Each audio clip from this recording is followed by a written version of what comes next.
10 बातें जो कृष्ण के जीवन को बनाती है महानतम। जीवन प्रबंधन के लिए सबसे श्रेष्ठ सूत्र। जन्म से लेकर देहत्याग तक भगवान कृष्ण के जीवन की लगभग हर घटना में कोई सूत्र है। युद्ध भूमि पर दिया गया गीता का उपदेश संसार का श्रेष्ठतम ज्ञान माना जाता है। मैनेजमेंट मास्टर कहें या जगत गुरु, गिरधारी कहें या रणछोड़, भगवान कृष्ण के जितने नाम हैं उतनी कहानियाँ। जीवन जीने के तरीके को अगर किसी ने परिभाषित किया है तो वो कृष्ण हैं। कर्म से होकर परमात्मा तक जाने वाले मार्ग को उन्हीं ने बताया है। संसार से वैराग्य को सिरे से नकारा, कर्म का कोई विकल्प नहीं ये सिद्ध किया। कृष्ण कहते हैं, मैं हर हाल में आता हूँ, जब पाप और अत्याचार का अंधकार होता है तब भी, जब प्रेम और भक्ति का उजाला होता है तब भी। दोनों ही परिस्थिति में मेरा आना निश्चित है। वैसे तो कृष्ण का संपूर्ण जीवन ही एक प्रबंधन की किताब है, जिसे सैकड़ों हजारों बार कहा सुना जा चुका है। कुरुक्षेत्र में दो सेनाओं के बीच खड़े होकर भारी तनाव के समय कृष्ण ने अर्जुन को जो ज्ञान दिया वो दुनिया का श्रेष्ठतम ज्ञान है। गीता का जन्म युद्ध के मैदान में दो सेनाओं के बीच हुआ। जीवन की श्रेष्ठतम बातें भारी तनाव और दबाव में ही होती हैं। अगर आप दिमाग को शांत और मन को स्थिर रखने की कोशिश करें तो सबसे बुरी परिस्थितियों में भी आप अपने लिए कुछ बहुत बेहतरीन निकाल पाएंगे। ये कृष्ण सिखाते हैं। गीता पढ़ने से पहले अगर इसी बात को समझ लिया जाए तो गीता पढ़ना सफल हुआ। कृष्ण का जीवन ऐसी ही बातों से भरा पड़ा है, जरूरत है नजरिए की। उनका जीवन आपके लिए माइथोलॉजी का एक हिस्सा मात्र भी हो सकता है और आपका पूरा जीवन बदल कर रख देने वाला ज्ञान भी। आवश्यकता हमारी है, हम उनके जीवन से लेना क्या चाहते हैं। कृष्ण मात्र कथाओं में पढ़ा या सुना जाने वाला पात्र नहीं है, वो चरित्र और व्यवहार में उतारे जाने वाले देवता हैं। कृष्ण से सीखें कैसे जीवन को श्रेष्ठ बनाया जाए। 10 बातें हैं जो अगर व्यवहार में उतार ली तो सफलता निश्चित मिलेगी। 1. शुरू से अंत तक जीवन संघर्ष ही है। कारागृह में जन्मे कृष्ण, पैदा होते ही रात में यमुना पार कर गोकुल ले जाया गया। तीसरे दिन पुतना मारने आ गई। यहाँ से शुरू हुआ संघर्ष देह त्यागने से पहले द्वारिका डुबोने तक रहा।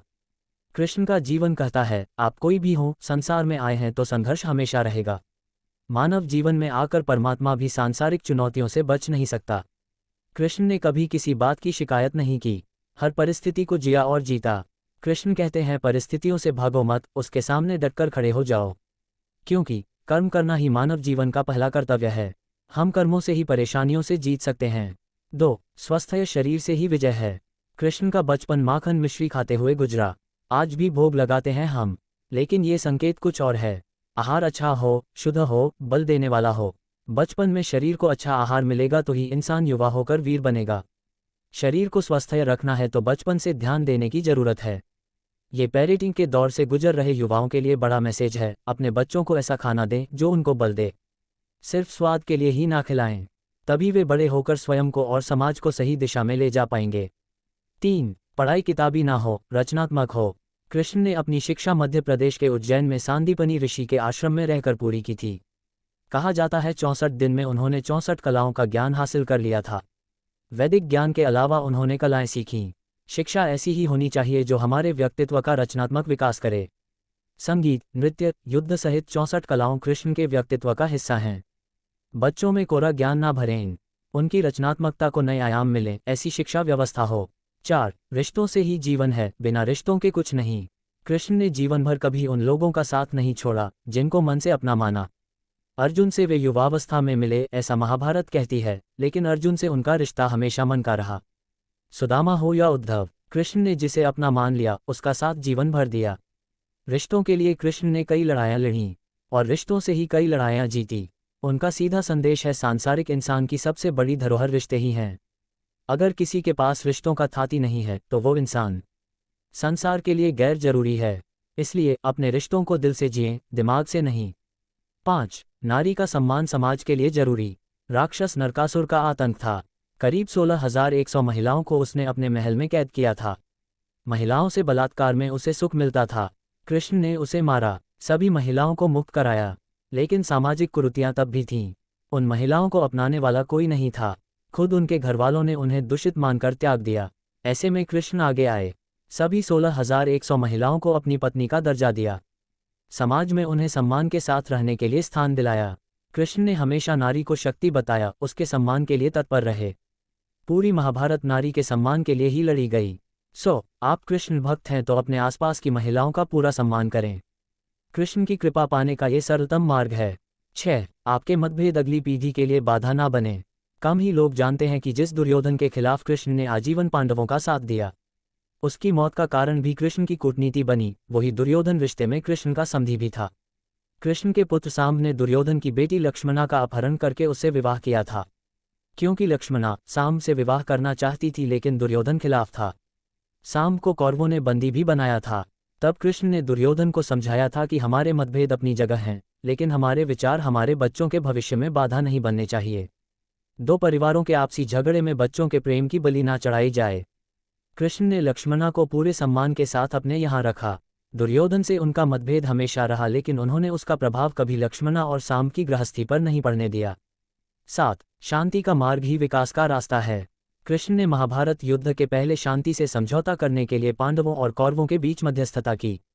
हालांकि दोनों ही पक्ष युद्ध लड़ने के लिए आतुर थे, लेकिन कृष्ण ने हमेशा चाहा कि कैसे भी युद्ध टल जाए। झगड़ों से कभी समस्याओं का समाधान नहीं होता है।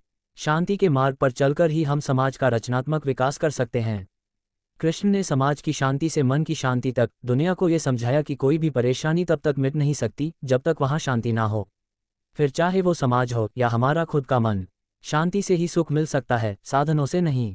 8. हमेशा दूरगामी परिणाम सोचें। महाभारत में जुए की घटना के बाद पांडवों को वनवास हो गया। कृष्ण ने अर्जुन को समझाया कि ये समय भविष्य के लिए तैयारी करने का है। महादेव शिव, देवराज इंद्र और दुर्गा की तपस्या करने को कहा। कृष्ण जानते थे कि दुर्योधन को कितना भी समझाया जाए, वो पांडवों को कभी उनका राज्य नहीं लौटाएगा। तब शक्ति और सामर्थ्य की जरूरत होगी। कर्ण के कुंडल कवच पांडवों की जीत में आड़े आएंगे, ये भी वे जानते थे। उन्होंने हर चीज पर बहुत दूरगामी सोच रखी। कोई भी फैसला तात्कालिक आवेश में नहीं लिया। हर चीज के लिए आने वाली पीढ़ियों तक का सोचा। यही सोच समाज का निर्माण करती है। 9. हर परिस्थिति में मन शांत और दिमाग स्थिर रहे। पांडवों के राजसूय यज्ञ में शिशुपाल कृष्ण को अपशब्द कहता रहा। छोटा भाई था लेकिन मर्यादाएं तोड़ दीं। पूरी सभा चकित थी, कुछ क्रोधित भी थे, लेकिन कृष्ण शांत थे, मुस्कुरा रहे थे। शांति दूत बनकर गए तो दुर्योधन ने अपमान किया। कृष्ण शांत रहे। अगर हमारा दिमाग स्थिर है, मन शांत है, तभी हम कोई सही निर्णय ले पाएंगे। आवेश में हमेशा हादसे होते हैं, ये कृष्ण सिखाते हैं। विपरीत परिस्थितियों में भी कभी विचलित नहीं होने का गुण कृष्ण से बेहतर कोई नहीं जानता। 10. लीडर बने, श्रेय लेने की होड़ से बचें। कृष्ण ने दुनिया भर के राजाओं को जीता था। जहां ऐसे राजाओं का राज था जो भ्रष्ट थे, जैसे जरासंध, लेकिन कभी किसी राजा का सिंहासन नहीं छीना। कृष्ण के पूरे जीवन में कभी ऐसा नहीं हुआ कि उन्होंने किसी राजा को मारकर उसका शासन खुद लिया हो। जरासंध को मारकर उसके बेटे को राजा बनाया, जो चरित्र का अच्छा था। सभी जगह ऐसे लोगों को बैठाया जो धर्म को जानते थे।